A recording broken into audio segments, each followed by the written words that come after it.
All right, we thank you for staying with us on Good Morning Nigeria, coming to you on the network service of the NTA. To begin our conversation on preparations for Easter, here is a background report put together by correspondent Oyeyemi Ajayi. As Easter celebration is fast approaching, high vehicular movement is being experienced in some parts of the country. Preparations are in top gear for Christian faithful, with the markets welcoming large visitors for the last-minute buying and selling. Significantly, the high demand of some goods is spiking the prices. For the security agencies and paramilitary, preparations have increased for a hitch-free festive season. The Federal Road Safety Corps, on its part, has actually deployed the personnel and logistics nationwide to ensure hitch-free movement during the celebration. The Corps has also commenced its special patrol for 2026, which ends on the 8th of April, and the basic message is no room for overspeeding and overloading. However, security agencies, especially the Nigerian Army, are assuring Nigerians of a conducive and free celebrations as officers are on high alert to ensure peace and safety. The Nigerian Security and Civil Defense Corps has also deployed thousands of operatives nationwide to protect lives and property during the celebrations. Now, what more should be done to ensure a peaceful Easter celebration? Our guests in the studio will be discussing that shortly. Thank you, Oyeyemi Ajayi, for those questions. What more to be done to ensure a peaceful Easter celebration? We already have our guest in the studio, and in no particular order, let me just start by introducing Prince Dauda Abdul Karim Maman. Is the Abdul Kadri Maman is the chairman NURTW FCT. Prince Mama, it's good to have you join us for this discussion. It's a pleasure. Also joining us here is Osondu Ohairi is the Deputy Core Public Education Officer, FRSC. Glad to have you join us. Thanks for having me. All right. We have also been joined here in the studio by Patrick Abambo, President and Chief Executive Officer, Security Watch Africa Initiatives. A pleasure to have you join us. Yes, a pleasure, Mike. Let's start with the FRSC, because, normally when we have, major celebrations like the Easter, like the Eid al-Fitr and, the New Year and all that, how come we always have crashes here and there? What's exactly the cause of all these crashes, and what enforcement are you putting in place to check this time around? Okay. You said rightly that you always expect crashes and or whatnot. Now it can be pinned down to issues bordering on massive movement of human beings cutting across all facets of the country, either for the celebration, for meetings, or for social engagements. And it can also be pinned to the issue of attitude, because you'll agree with me that road safety as a lead agency in traffic management and road safety administration has been very consistent in trying to make sure that the right things are being done. Just like you saw in the clip, yesterday we were on the road to do what we call a mega rally. All the face of this FCT, we visited all these motor parks because we believe that some of these things start from the motor parks. Engage the drivers, engage the commuters on responsible driving, and to let the commuters know that they have a role to play. Okay. So after all this, you now see that the crashes do occur.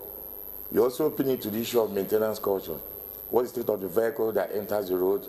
What efforts are they making? But in all these situations, we don't back down from doing the needful through sustained engagement. That before the Easter patrol, we have done what we call proactive measures, because ours is like a evidence-driven, data-driven arrangement based on the information we have from the past experience during the Easter, during the Eid celebration. We now through what we call deliberate deployment along critical routes, corridors that we know they are high risk in terms of accident prone, in terms of maybe the nature of the roads.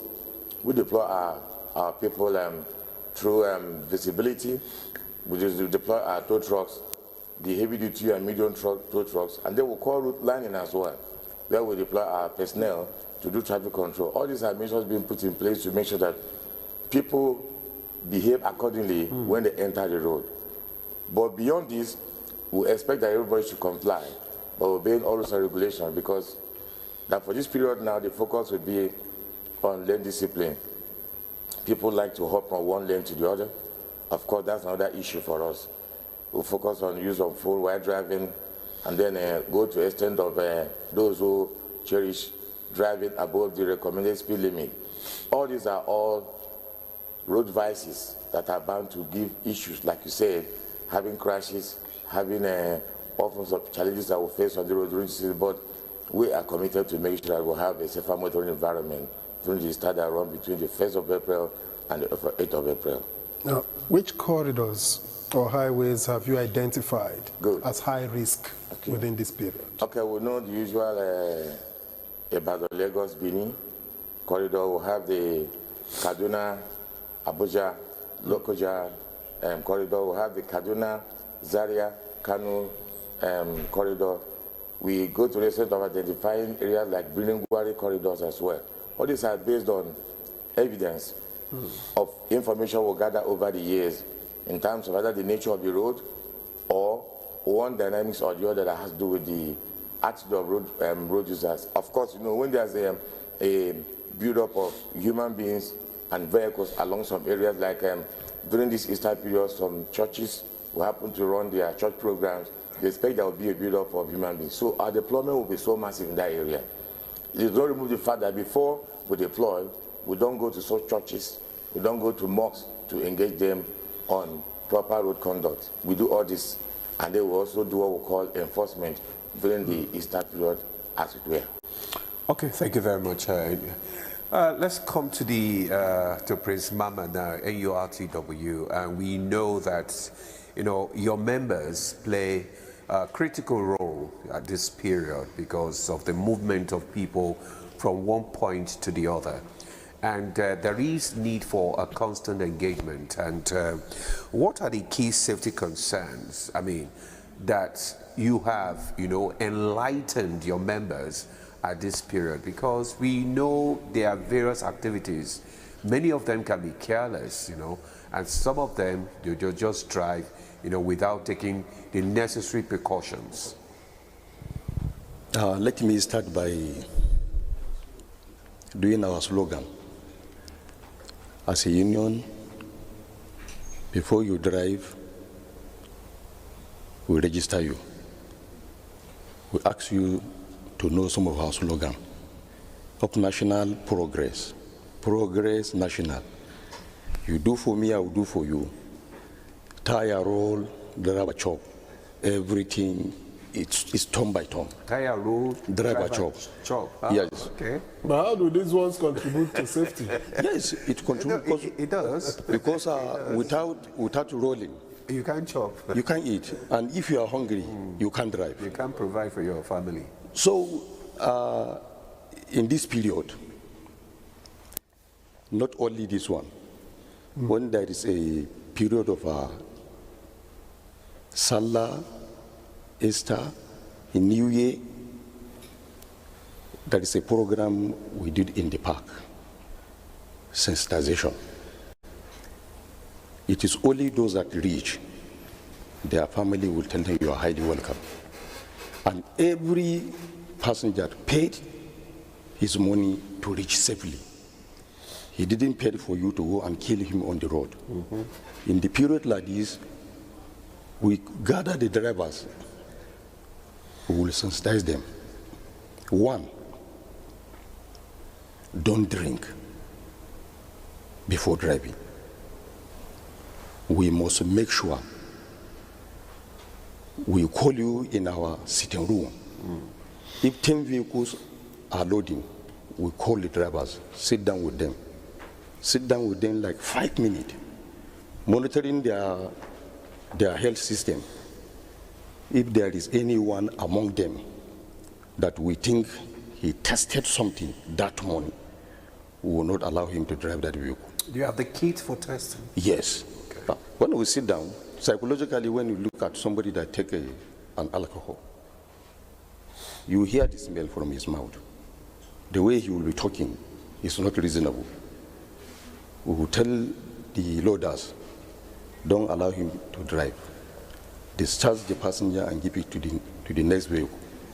Because we are collecting this, we are collecting their transport fare to at least to take them to their destination safely, not to go and kill them on the road.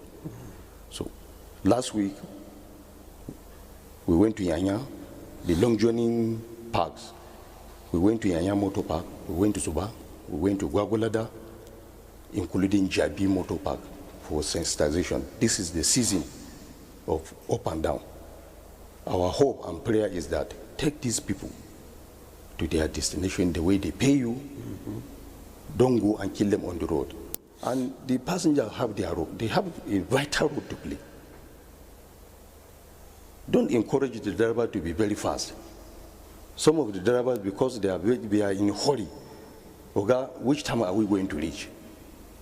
We always tell our drivers, even if passenger is telling you which time are we going to reach, tell him we are going to reach at the safer time. The difference between somebody that is running at 120 kilometers per hour and the person that is running at 100 per hour is only 20 minutes. So because of that 20-minute gap, you want to go and kill yourself? So the most important thing is that we have did our best. My friends sitting down here, they have a big responsibility. Nobody will encourage overloading. If you see any driver, don't allow them. Because if you allow a driver, he's my friend, he's my relative, or he's my driver, he carry passenger and he overload, and you allow him to go, tomorrow he will be telling his colleague, my brother is on the road. So even if I carry overload, if I reach there, maybe they will not do anything. Find them. We must start from somewhere to reach our destination. Are you collaborating with them? We are collaborating with road safety. Okay. Road safety, they come to our motor park to sensitize drivers. Okay. So if you do all these things that you say you do, why do we still have accidents on our roads? Sometimes the road itself, like now, from Abuja to Lokoja, see the nature of the road. Drive from here to Abuja, just from here to Abuja, drive.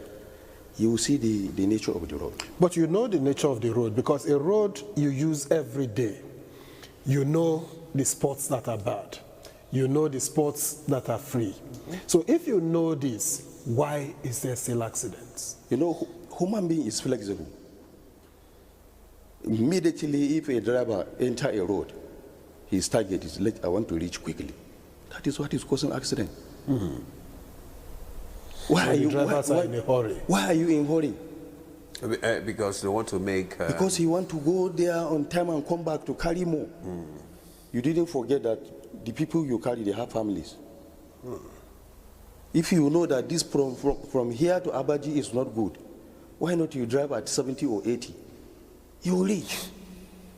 There is no how somebody will sit down and be calculating what you don't know what you are going to get.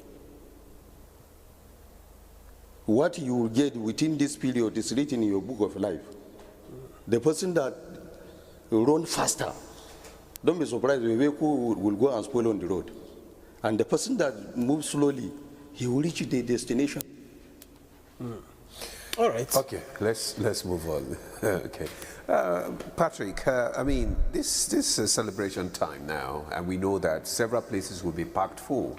Churches, markets, malls, and all other places. Just about last Sunday, the unfortunate incident that happened at the Palm Sunday in Jos, and it's still very, glaring. But with all these gathering and people moving from one point to the other, what security measures do you think the organizers of all these events should put in place? Yeah, thank you. First and foremost, security is important and it's everybody's business. The most important security we have always said and always say it is that which you put in place for yourself. First of all, security must start for yourself. You must ensure that you are going out in safety and you come back in safety. You have to go to public places. You have to be very, very cautious of where you're going to.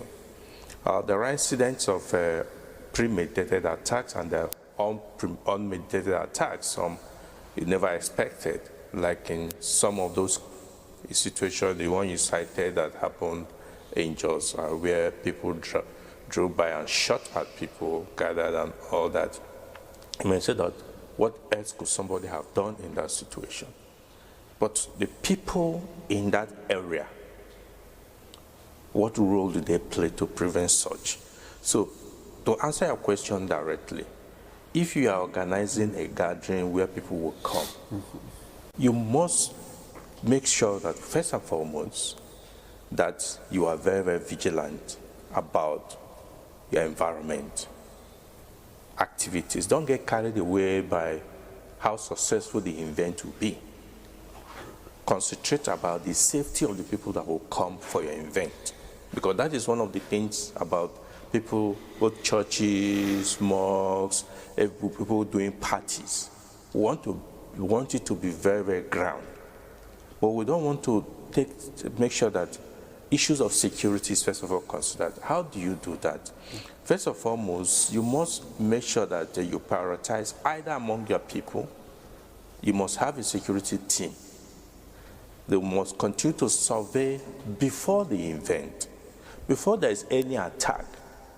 We've always said it also, before there is any attack, the aggressors, the criminals, the source will come and survey the area. An aggressor can't just come and start attacking a place if he doesn't know the environment. It's either he has a pointer or they must have come to study. And the point of studying, usually it's not a month before. It's not usually sometimes 2 weeks before. It's usually close to the time of attack. That is the intelligence these criminals carry out. They are intelligent too. So the people having an event must be sure that prior to your event, you know what is happening around. And that is one of the reasons why some people make it as important to install CCTV cameras around those vicinities like churches. So I have not seen much like that in some mosques and all that. Markets can also have such things.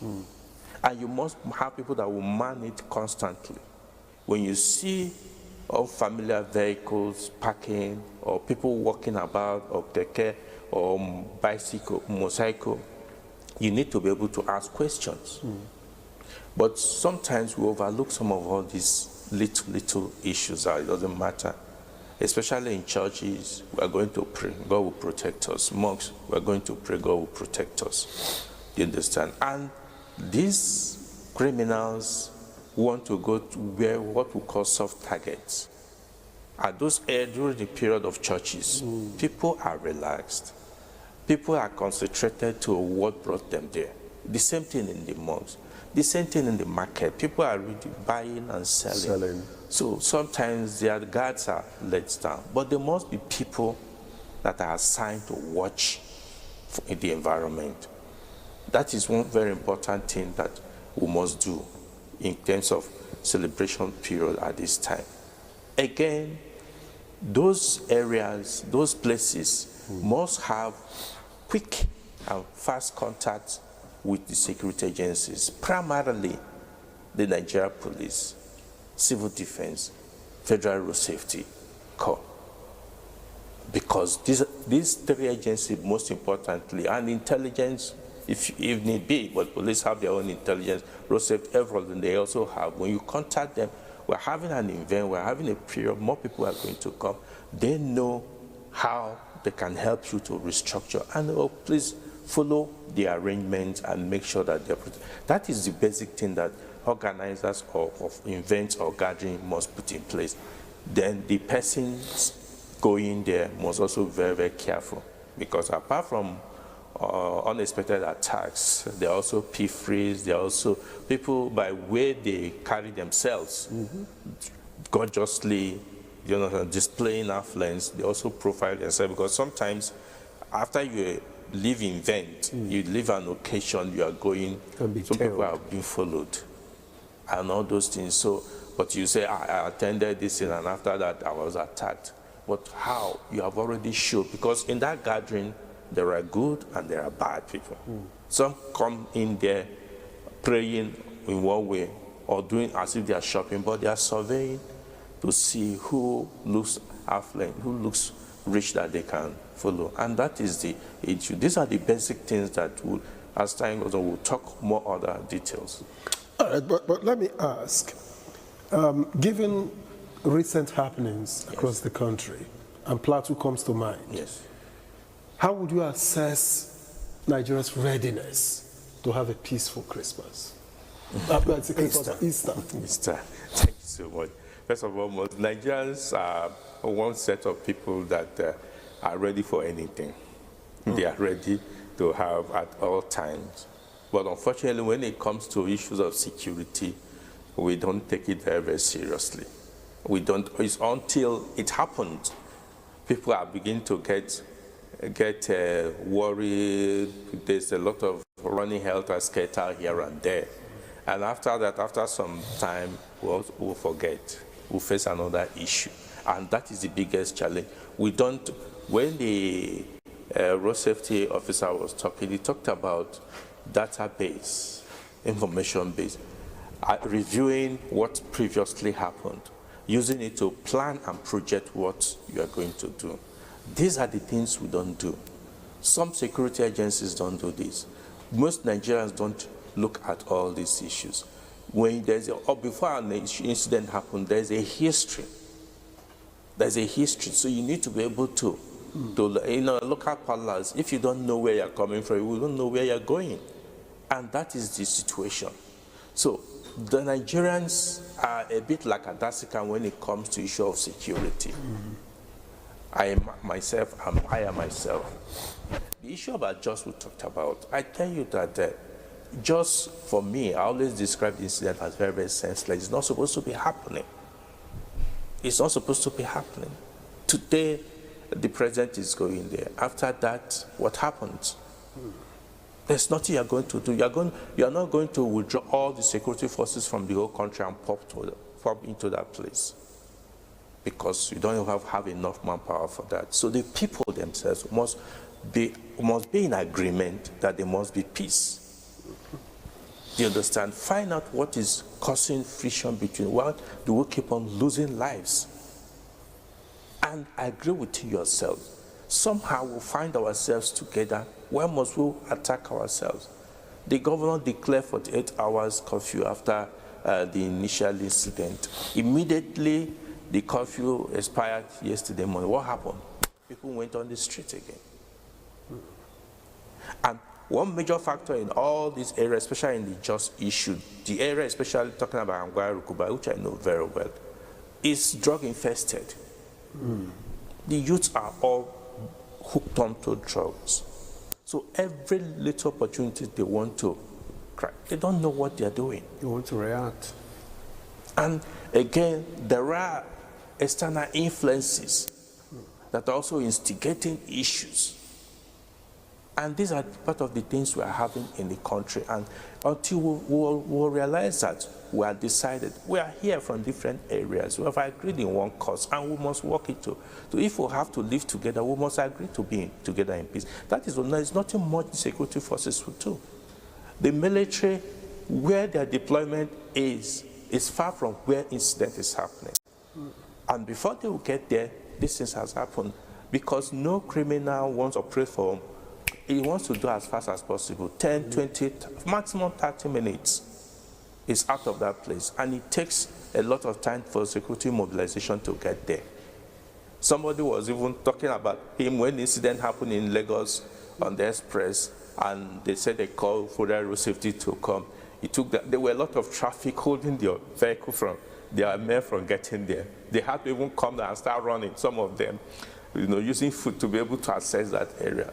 But at the end of the day, road safety didn't come. Road safety didn't come. These are the issues.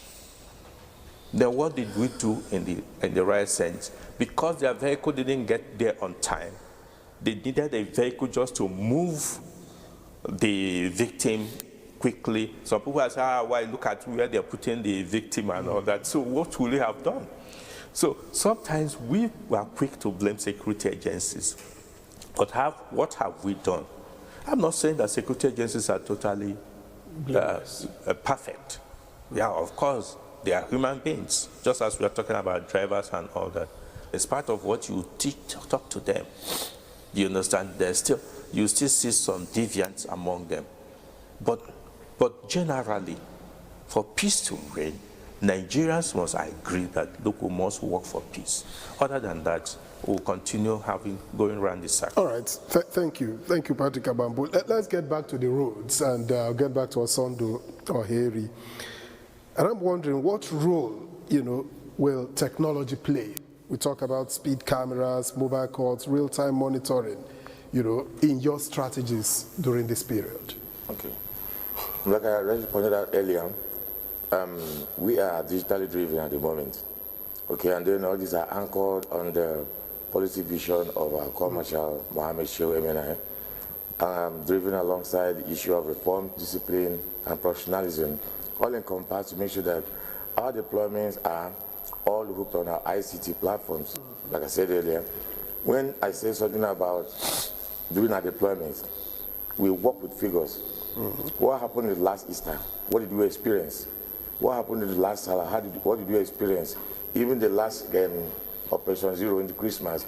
So all this data are being placed together, and we use our data platforms to run this.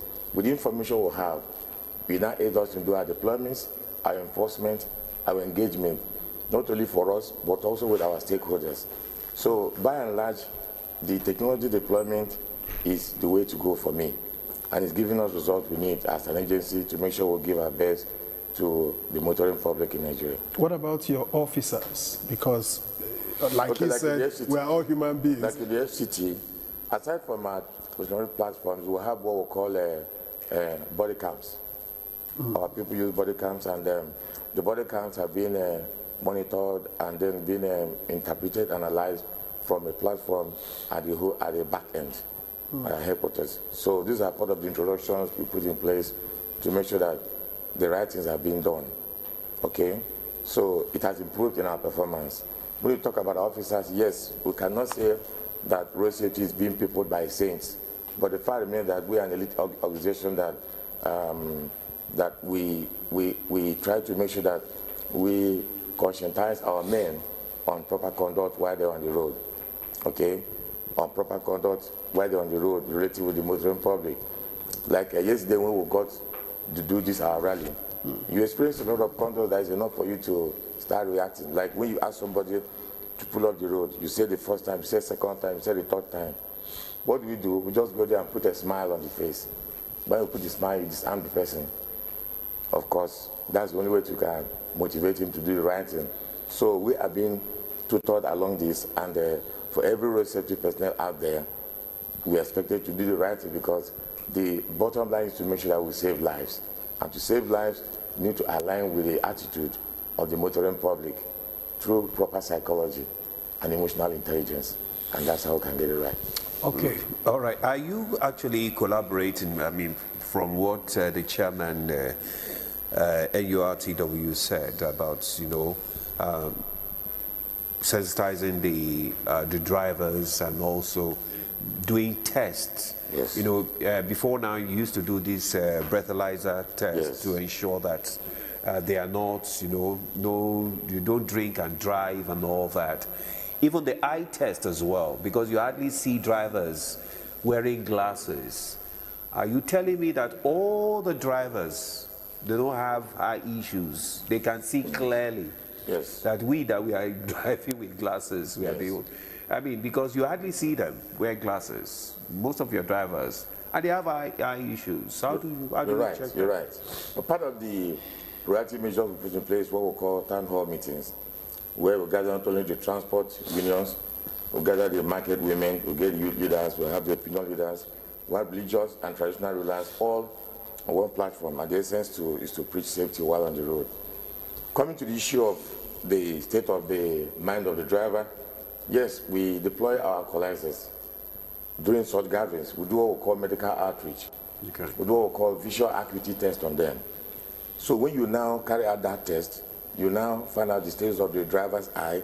We now give what we call a checklist. Visit the nearest optician to make sure that you put yourself in the right perspective. We also do it in collaboration with the executive members of this. Say one of your drivers had been marked for this, and the executive members are now the ones that will now cascade it down among the members to make sure the right thing is being done. Be that as it may, we don't stop there. We'll have what we call monitoring and evaluation techniques to make sure that that person who have been marked or persons that have been marked to do the right thing, they do it. But like I said earlier, it boils down to attitude. But that does not mean we are dropping the gun. Because we're trying our best to make sure that the right things are being done as far as human beings are concerned. Because safety is everybody's responsibility. All right. And before we get to Prince Barman again, I understand that our correspondent, Oyemi Ajayi, is at the Jabi Park to give us a situation report. Okay, there he is. Oyemi, good to see you. What's the situation at the park? All right, thank you, Victor. Precisely at the Jabi Park here we are. Vehicles, you can see vehicles coming in and some going out. Some vehicles are actually loading while some are actually coming in to drop some of the travelers. In our little research on some of the places we visited, we could see in some of the parks as well that there are some people traveling, and the transport fare vary based on destination. Amongst others, I visited Abuja to Kaduna, Abuja to Okene. Okene is talking about 10,000 naira. That's the Sienna bus. And also Abuja to Lokoja at the moment is also 10,000.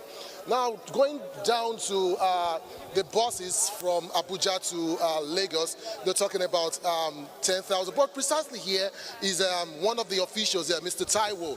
Good morning, Mr. Taiwo. Good morning, sir. Yeah, talking about patronage this moment, what are the prices, different destination? What are some of the prices you can talk about? Actually, there's no money in the country, so we do not add much price. Like a bus that's going to Ibadan now, if you can check, it's only 25,000 we're taking. The bus going to where? Ibadan. It's 25,000 and it's 3 rounds. So you make it comfortable for them, easy for them to come back and enter motor, because we know that the country is not funny, so we are just managing ourselves. So now what about the transport from Abuja to Lagos, among others, Lagos? Abuja to Lagos is just 30K. In my own little research, I asked the Sienna bus there, the Sienna bus concerning Abuja to Abeokuta, and they talked about 40,200. What are other varieties of prices in concerning the Sienna buses, amongst others? The Sienna buses, their own price is different about our own, because we will make things easy for them. But then, they only just take 7 passengers. So them they do the calculation. If they travel from here to Lagos, like 40,200, they take 3 1 for front. I think it's okay. Victor, you can hear the prices now. What's your view about that? They ask about Asaba, just in case I decide to travel today. Asaba, how much is from Abuja to Asaba? It's 45,000. It's 45,000 naira. Okay, Oyemi Ajayi, I just want to ask, you've been at the Jabi Park for some time there this morning. Did you notice any security measures put in place to ensure that there is no foul play in that park? Well, physically, I must say that one can't see any security agency here. But Mr. Taiwo will say more concerning that. What are some of the security measures the park is putting in place to ensure safety of people are not traveling like before, but they are trying. because they are afraid, like So what are kidnapping. some of the security, maybe some of the They are police? trying. Are you putting some of the police to be at the park? Yes. We do that. We have police and sometimes soldiers come for patrol. If there's anything that we see like suspect or something that we don't believe, we call on them and they will answer us immediately. And we also have a task force that's monitored everywhere. That if you see somebody like maybe we don't believe or we do not trust, or somebody came with a load that we don't believe in it, we ask the person to open it. So we open the load and we look at the load. If everything is okay, then we go. With the help of the task force? Yes. Now, the task force comprises of who and who and who? He's our union member. So there's our boss from up. They organize a task force. They're the one that they will be patrolling. Like if you carry a bag, we do not believe you or we do not trust the bag you carry, they will call you one side. Please, can we see what you carry? It's not an insult or embarrassment. Based on the security of people, country, we have to help government.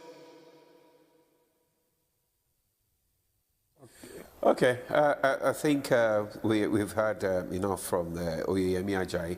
We'll come back to the studio, and we already have some comments here, but before we take one or two comments, I just wanted to comment on something, the security aspects there. And you said something the other time that you ensure that the driver that took off from one park is the one that, but most of the time we have heard of drivers, when they get to a particular junction, they come down and somebody is waiting to take over from them. How do you ensure that things like that don't happen? Because I've been there maybe long ago when I used to enter, public transport and all that. You see, the driver that takes you from the park is not the one that will take you to your destination. How have you been able to correct that anomaly? You see, the most important thing is that after loading, that is what we call manifest. Yeah. The name of the driver that is going to drive that vehicle is in that manifest. His telephone number and the names of the passengers inside. We don't give room for that in Jabi, in most of our motor parks. We experienced this thing in those days. Before we become leaders, if we are traveling sometime, you see somebody carry the vehicle from motor park. When he reach where his boss is, then the boss will take over the vehicle and he move. Okay. Most of these things, anything you experience, maybe the boss is in the beer parlor. Most of these things, before it's happening. But now, any vehicle that enter, before you drive your vehicle, as I said earlier, we know him. We know the driver of almost all our vehicles in motor parks. We don't allow you to to drive a vehicle out. You went out and you give it to somebody. We sensitize them, we tell them, if you are not ready to go, many are waiting to go. So the situation of our people's life is more important.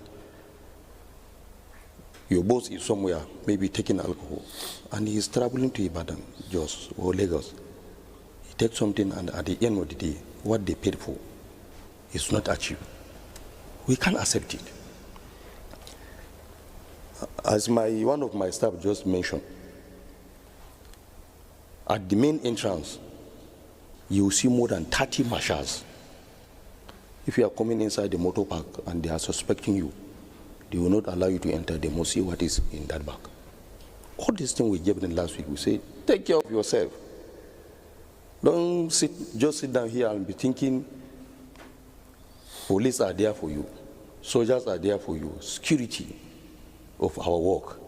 Let us join hands together. We have an outpost in the motor park. Okay. They are trying their best. All right.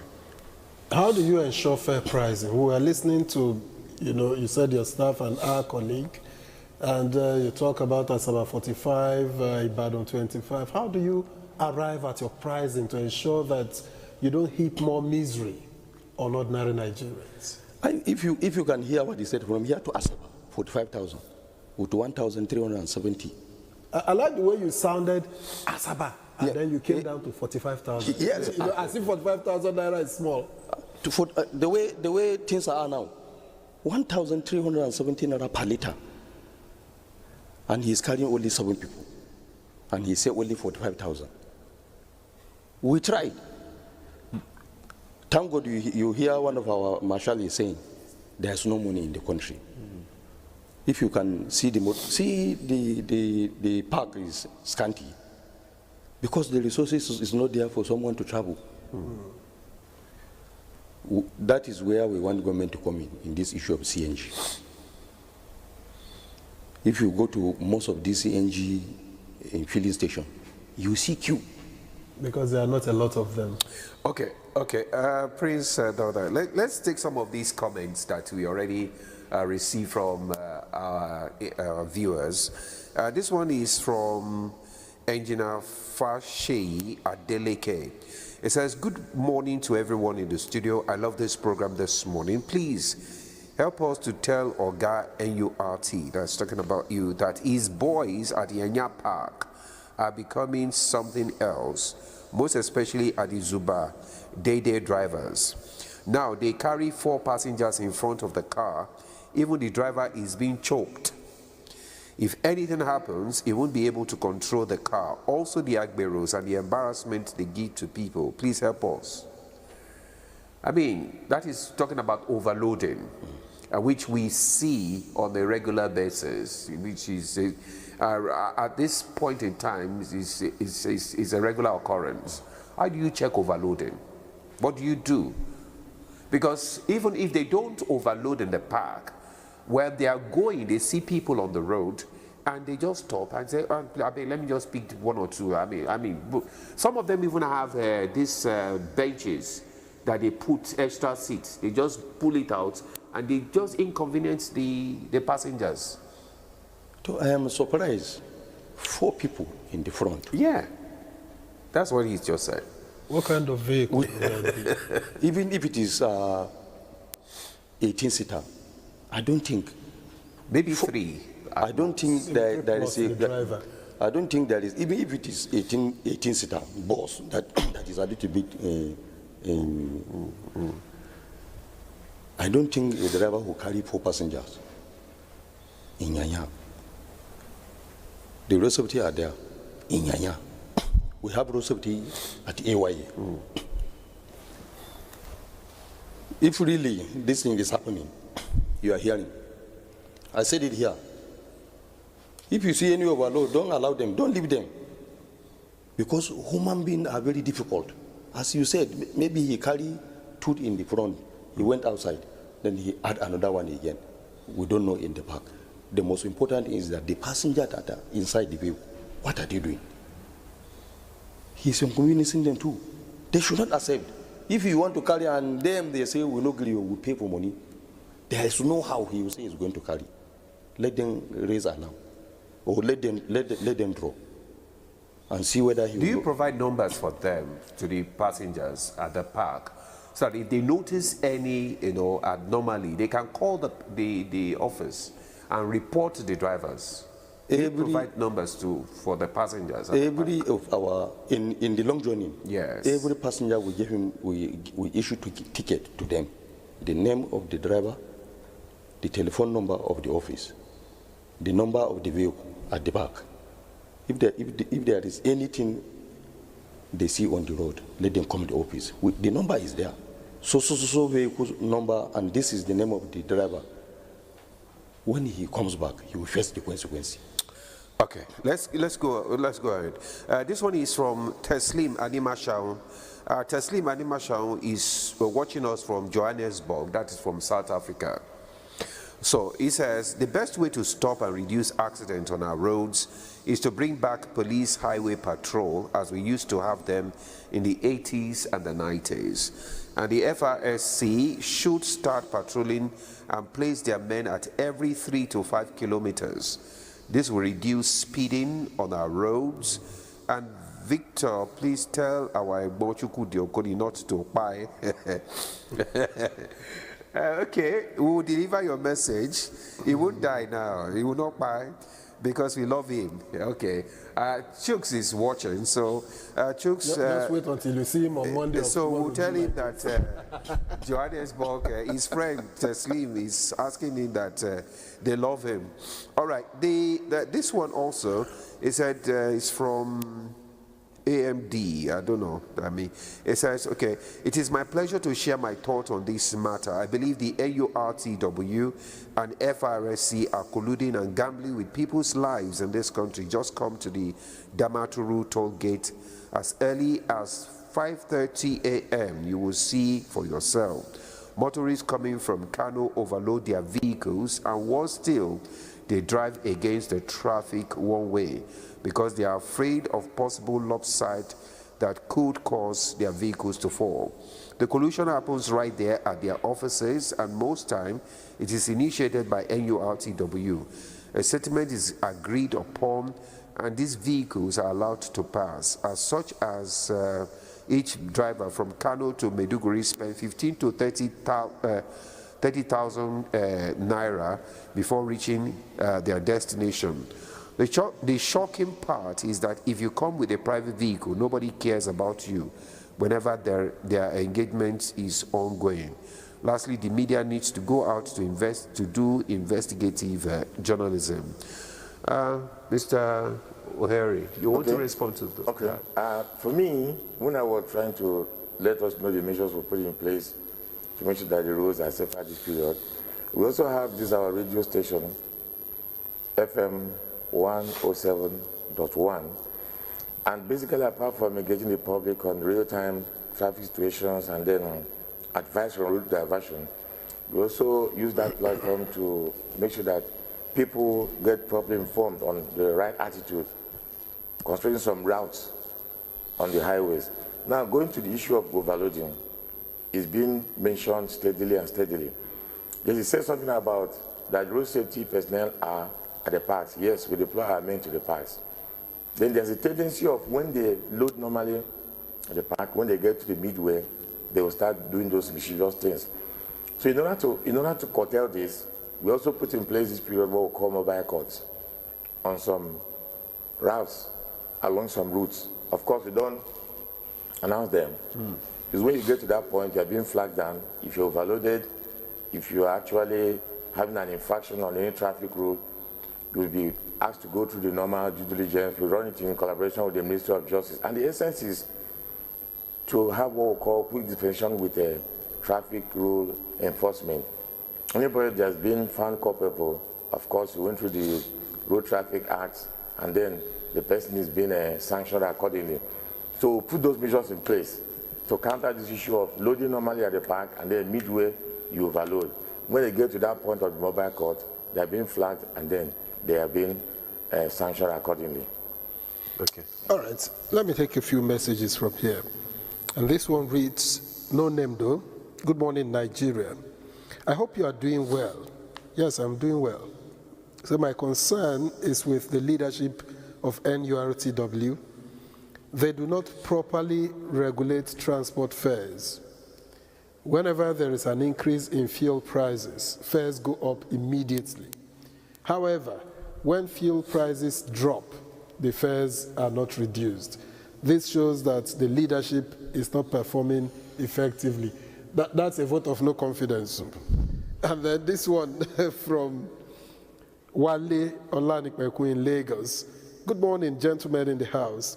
All necessary rules and regulations are adequately in place. What are the road safety officials doing to ensure roadworthiness? At our motor parks or close by to the parks are sachet gin vendors.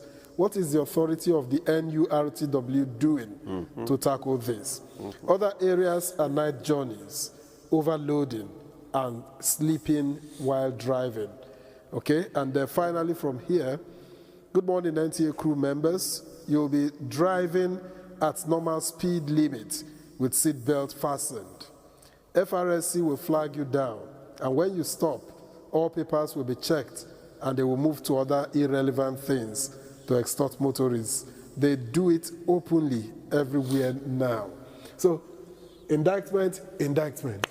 I don't know. Who goes first? I know, for me, I think we need to see it as something that needs to be holistically reviewed. It's always good for us to have things that are tied to specifics. You need to have your specifics, you need to have your evidence. That's why we'll have a toll-free line 122. The event you experience something that is not the way you want it, you call that line, mention your location, and then we'll have what's the toll-free line again? It's 122. 122. Yes, if you call that number, you mention your location, and then there'll be a prompt response to it. We'll have a call center where everything is being coordinated accordingly.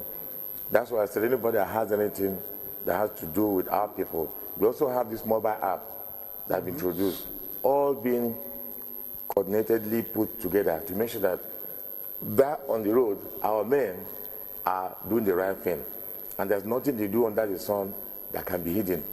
That they call the toll-free line. The mobile app is also there to help us to monitor how they are performing on the road. That's why I said feel free to call, because road safety is an elite agency. So and the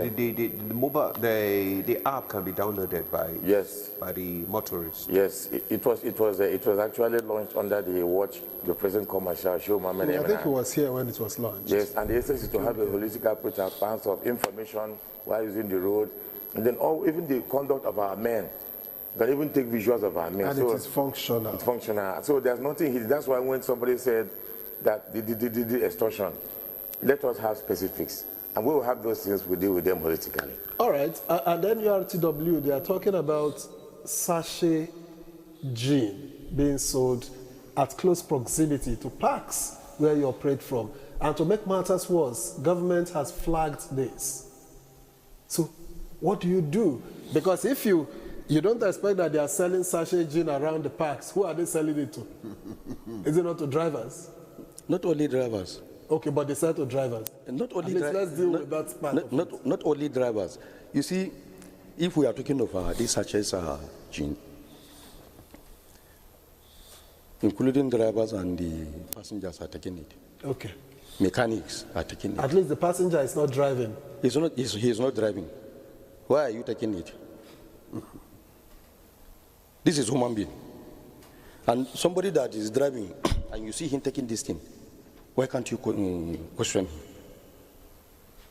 We try our best in so many things, but as we said, human beings are very difficult. But why do you allow them around your parks?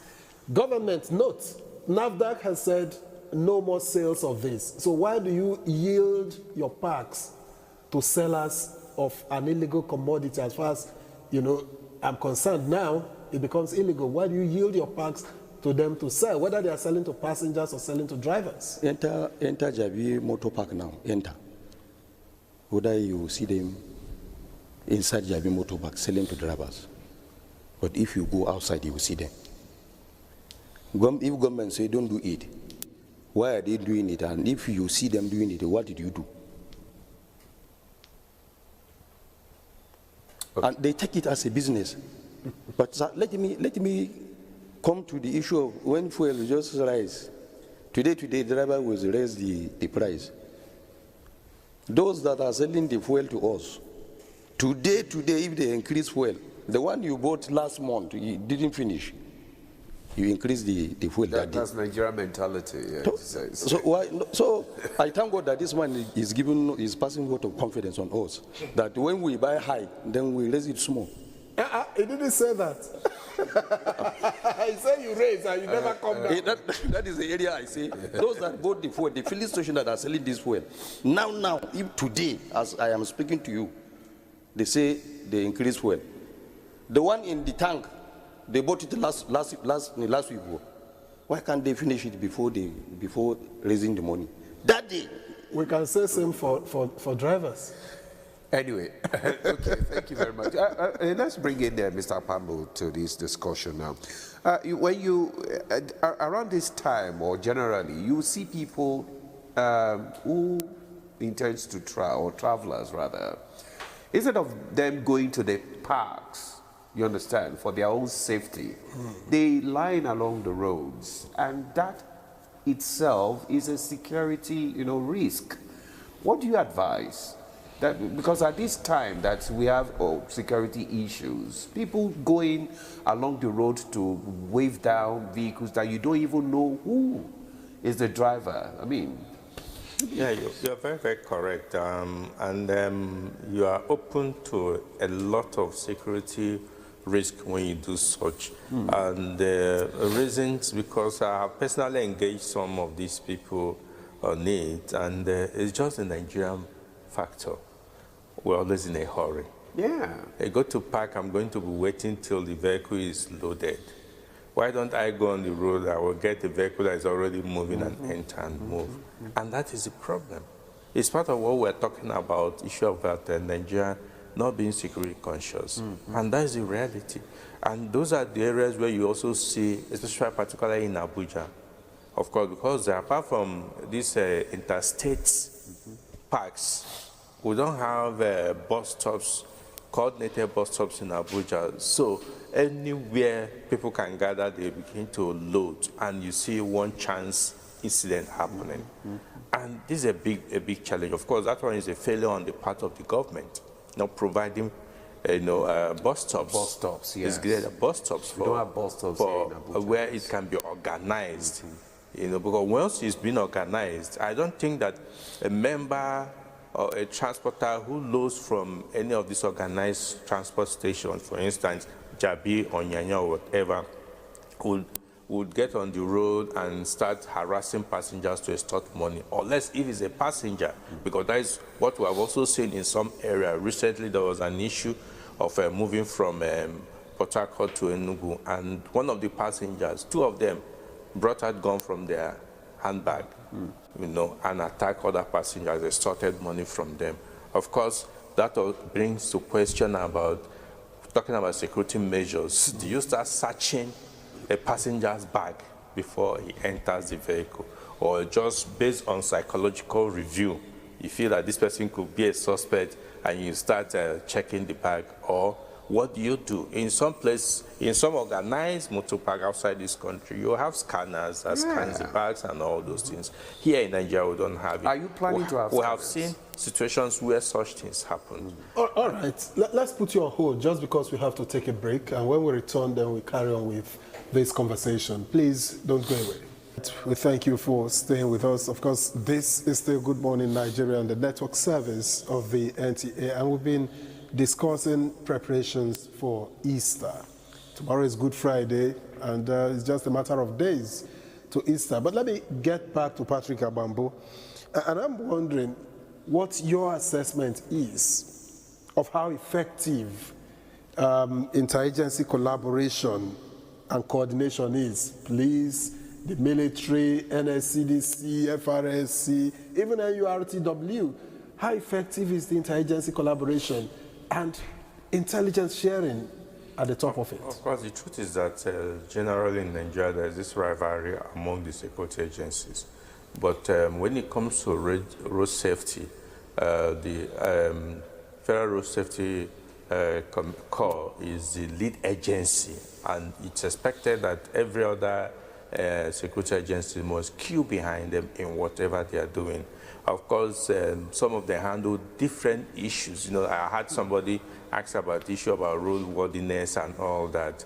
To how many Nigerians know the agency that handles it? Some would tell you that it's the VIO. Some would tell you that this is the limit. The police also have their own limit and all that. But there must be, like I always say, there must be a coordinating agency that must have an overriding enforcement to some of all this, so that we can have a well-arranged situation where we don't have rivalry. Because road safety is an issue that has to do with life. You understand? It's not something we can play with. And so, as it is right now, they are collaborating. Each of them, they carry out some of the sensitization they are saying.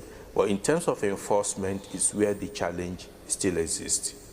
Because there are times when road safety will require the police, will require the military. Exactly. They don't bear arms. They don't bear arms. Of course, that has been an ongoing discussions and an agitation to help to at least a arm of the road safety to bear, and because when you go to the highways, some of the areas, so what they have done now is make sure that at least they are close proximity to where you have the military or the police checkpoints, to do their own work. Of course, and that also helps for coordination instead of having different stops spread apart. Multiple, yeah. But that in itself, we know so many times their men have been So it's attacked. advisable that they have a joint patrol. Yes, that is the yes, police and they the do FRSC. have joint patrol. I've seen joint for patrols safety, I've seen joint patrol by them, and I've seen where you have a cluster of drug agency, road safety, police. They're all clusters to be able to do their work. All right, let's come back to the FRSC. And congratulations to you, Osondo. We just heard that you are now the core public relations education officer. All right, congratulations. Thank you. So we'll celebrate after this program. Sure. All right, let's look at the which corridors. I mean, do you need extra caution at this particular point in time? When there is festivities, there are several corridors and all that, several vehicular movement. So tell us the corridors that need special attention, and what should family do when they are stopped by, FRSC? Okay, for me, some of those corridors that are having ongoing construction works, like you mentioned the Abuja Road, good. When he was talking about crashes, because for us in road safety, we don't call it accident, we call it crashes. Accident is something that happened by chance. But it's a crash when you use a vehicle that has a faulty brake, you keep using it, managing it until it turns to something else. It's something that can be avoided. That's why it's referred to as a crash. So going to the issue of what are those routes or those corridors where people should apply caution, yes, the Abuja Road and the Okene Road, any corridor that is experiencing ongoing construction works, people are advised to drive within the normal speed limit. We'll call it common sense speed limit. For me, What's the common sense speed limit? Common sense when you get to, when you get to a built-up area. Like 40 kilometers per hour? Like when you get to a built-up area, even if they say, as you're approaching a built-up area, like where you have the market, you have the hospital, people are residing there, if they say you have to accelerate at 30 kilometers per hour, the common sense will say, look, because I have people using the same road at the same time, if it applies to you, if it requires you going at 10, it means you have to come down. That is common sense. Not because they said the vehicle has to go at 100 kilometers, then you accelerate. As long as people are utilizing that particular corridor or that particular space at the same time with you, you have to apply what they call common sense speed limit. So going back to the issue we mentioned, sometimes you cannot say that it's because of a bad road that crashes occur. It is the wrong use of the bad roads for me. The bad road means that when you get to that place, you slow down. If you are being flagged, you have to slow down. It's not as if, because the vehicle is calibrated to run at maybe 100 kilometers or 200, you continue accelerating onto whatever. So those routes where construction is going on, the advice for people to drive with caution. Apply common sense speed limit. If you see the road safety officer or see the policeman or NSCDC flagging you down, you are supposed to comply. Because the essence is you leave your house safely, you arrive safely. That should be the watchword for everybody. Indeed, that should be the watchword for everybody. And back to the NURTW, as travel peaks, what other measures have you put in place to ensure that there is order?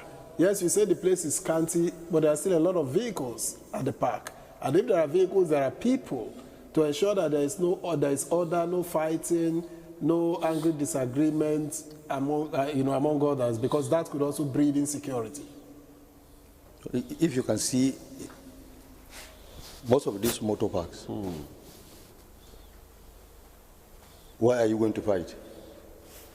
When we have branches, unit in the motor parks, some are going to west, some are going to north, some are going to east.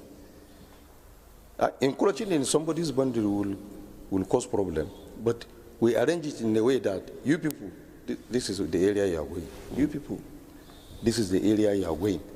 So if a passenger that going to Lagos, and the one that is moving to Kaduna, what will make you to fight? We put our house in a way that if there is any issue, the head of the unit is there always. Report to him. He will settle the matter. So if you can see, most of the time, it's very difficult for you to see our people fighting. What's your message to drivers as we approach Easter? Our message to drivers, don't drink before driving. Don't drink and drive. Don't drink and drive. The passenger paid their transport fare for you to take them to their various destinations safely. Now, talking about taking passengers to their various destinations, accidents do happen. Do you have a fallback mechanism? For instance, you are taking passengers from one point A to point B, but at the middle of the road, maybe your vehicle breaks down.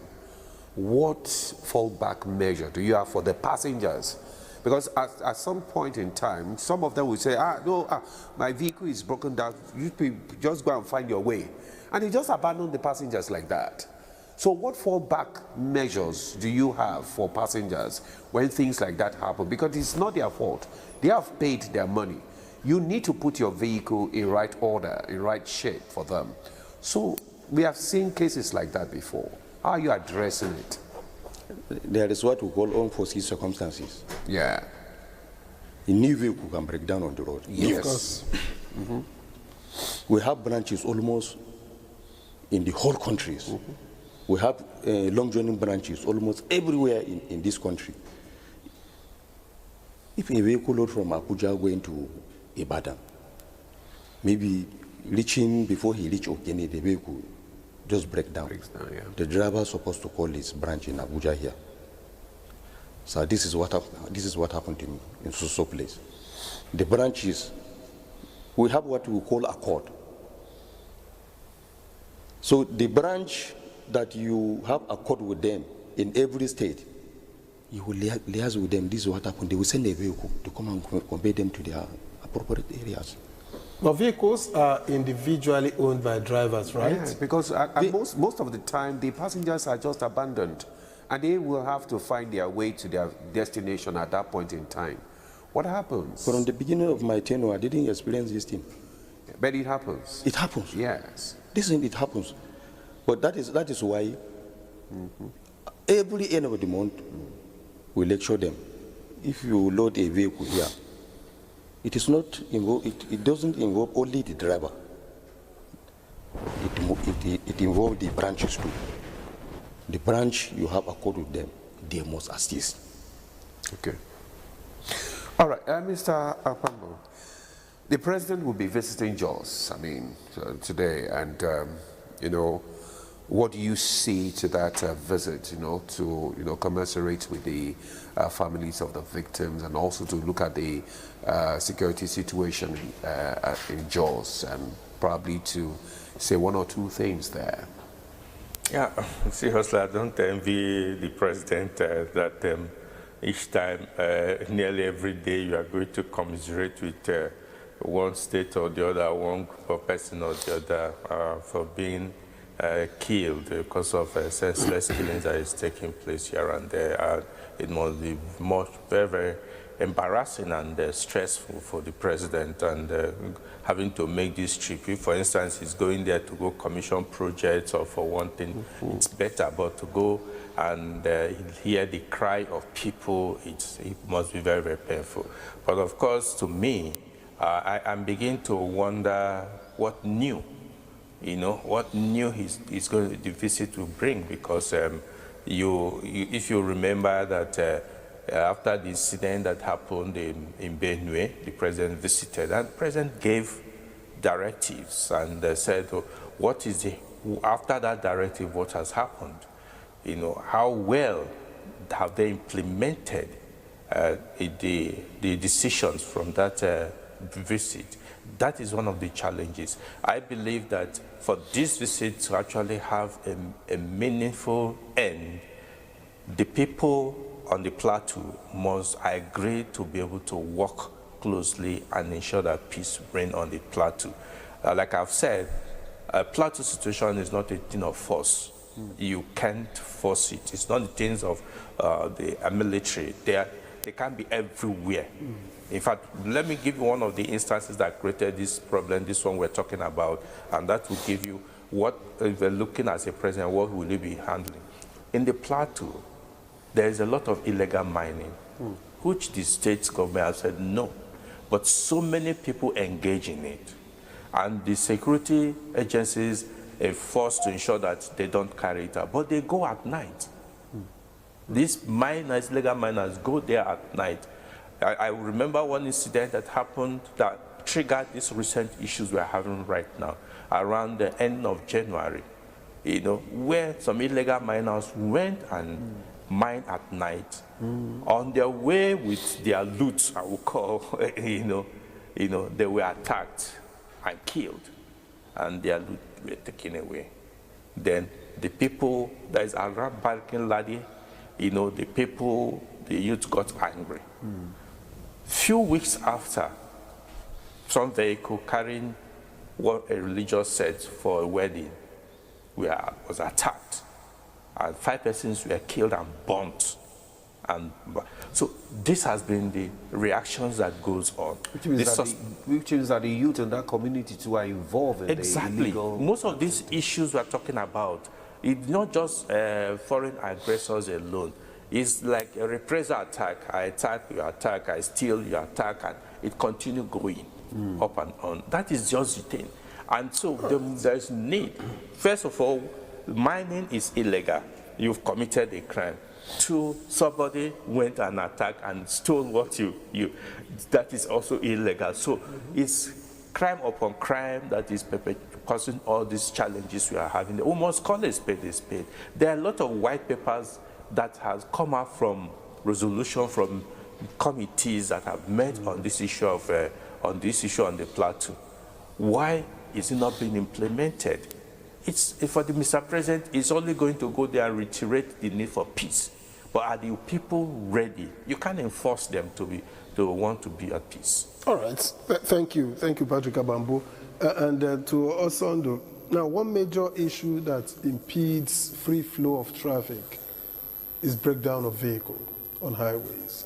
When vehicles break down on highways, how prepared is the Federal Road Safety Corps to move them in record time? Okay. Because failure to do that is where you see long queues and then it becomes a nightmare. How many of such trucks do you have? That's why when I started my narrative earlier, I said that we have deployed both our medium and heavy-duty trucks along critical corridors, identified critical corridors, especially those areas where you expect high volume of human and vehicular traffic. And added to that, we also have motorbikes.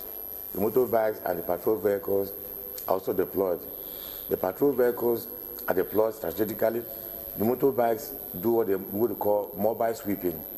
Assuming you sight a broken down vehicle in front, you alert the team to now move in, evacuate, to free the flow of traffic and movement continues.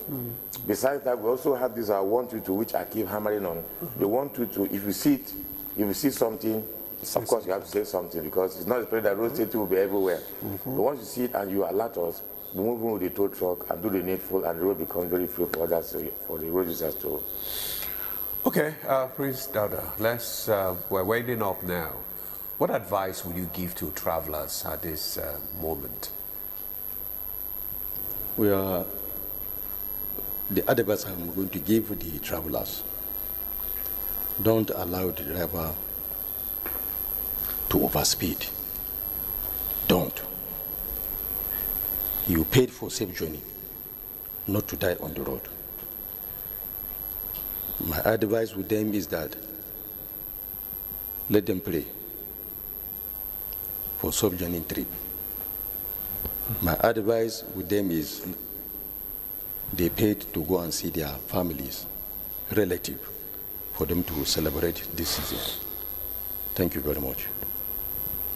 And Patrick, final word? Yeah, I think we must agree that peace must reign, and people traveling must be very careful about what's happening on the road. We all know that our roads have become a nightmare in some places, and one area which you talked about, which needs to be looked into, is the issue about selling of sachet, alcohol. It's very important. NAFDAC has taken a stand, but the Manufacturers Association is opposing it, and so there is a big issue on that right now. But that they are opposing it is not an problem. issue. That is what is still giving room for all these issues we are having. Drugs is a major issue that in our society, and that is helping to accentuate. So what's the role of the family in all this? Oh God, the family is the foundation of all this is we are talking about. Family is the foundation. If the family is not working, the society will be indisciplined. And that is what we're experiencing. Family in Nigeria has failed to do their responsibility. They've left the taking care of these children to either school and society will spoil these children for you. And sometimes some parents now depend on their children than even them correcting their children. So that is where we're having the issue. We must go back to where family it takes the preeminent position in what it should do. And without that, when the father is smoking and drinking in presence of these children, the children see the father as a role model, so they're bound to follow it. And it happens. All right. So that is sad. So we need to go back to where our families start doing the needful. We need to go back to the families to do the needful. A fine place to leave the conversation. Patrick Abambo, President and Chief Executive Officer, Security Watch Africa Initiatives. We appreciate your coming on. Good morning, Nigeria. Thank you so much. Let me also thank Prince Dauda Abdul Kadri Maman, Chairman, NURTW FCT Chapter. Thank you very much for your time and your thoughts. Thank you. Program. And finally, but by no means the least, Sondo Oheri, Core Public Education Officer, brand new Core Public Education Officer of the Federal Road Safety Corps. We appreciate your time. We appreciate your contributions. Thank you for coming. Thank you. And that's Good Morning Nigeria for today. Tomorrow is Good Friday. Well, be good to the people around you. I'll be here. I'm Victor, as we join us again. And I'm Ademola Adio. You do have a lovely day.